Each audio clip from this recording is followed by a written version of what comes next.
سڵاوتان بێت.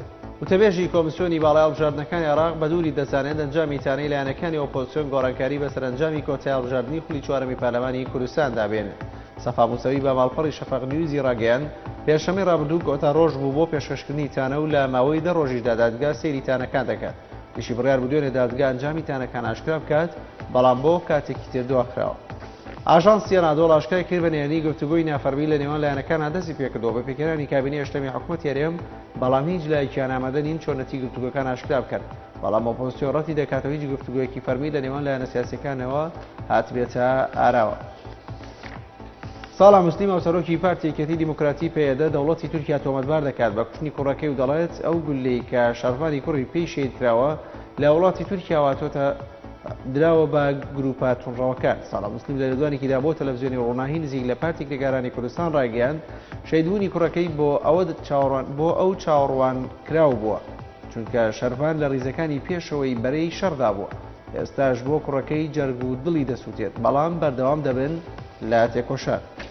پارێزگاری سلێمانی ڕاگەیاند ڕێکارەکانیان بۆ ڕێگریکردن لە زیادەڕەوەی لە ئاستی پێویستدانی و فەرمانگەکانی سلێمانیشی ڕاستپار بە پێکێنانی لیژنەی تایبەت بە چاودێریکردن و بە دوواداچوون لەسەر زیادەڕەوی باموولکی گشتیەوە. ئەنجومەنی پارێزگای سلێمانی بە ئامادەبوونی سەرۆکی شارەوانی سلێمانی و بەڕێوەبەری گشتی شارەوانەکانی سلێمانی بە شەکی زۆر لە بەڕێوەبەرایەتیەکانی سلێمانی کۆبوونەوەیەکی بە مەبەستی ڕێگریکردن لە زیادەڕەوی لەسەر موڵکی گشتی ئەنجامدا. مامۆستایەکی دانیشتووی شاری هەولێر لە سنووری ئاکرێت لە شەڕێکدا بەوەی لێدانی دارەوە ژیانی لەدەستدا. شەوکەت سلێمان بەڕێوەبەری پۆلیسی ئاکرێ بە یانافتی ڕاگەیاند کە دوای ئەوەی بامیوانی مامۆستایەکی خەڵکی هەولێر دەچێت بۆ گوندی بامشمش لە سنووری ناحەیەی دینارتە لە ماڵێک دەبێتە میوان، دواتر لەگەڵ خاوەنی ماڵ دەبێت بە شەڕ و دەکوژرێت.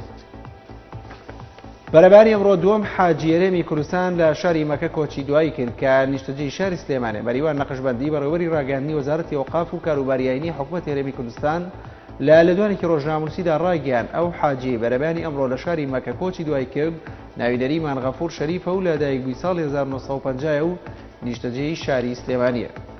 سەرچاوێک لە پۆلیسی عێراق ئاشکرا کرد ئاماری قوربانیانی ئەو دوو تەقینەوەی کە ئێوارەی دوێنێ قاوەخانەیەکی میلی لە ناوچەی عاملی باشووری شاری بەغدا کرد ئامانج گەیشتە 100 کەس.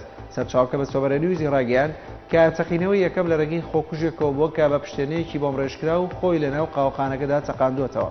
هەروە دواتریش بە بۆمبێکی چێندرا و لە ناو هەمان قاوەخانەدا تەقیەوەتەوە و لە ئەنجامدا 55 کەس کوژراون و 45 تریش بریندار بوون.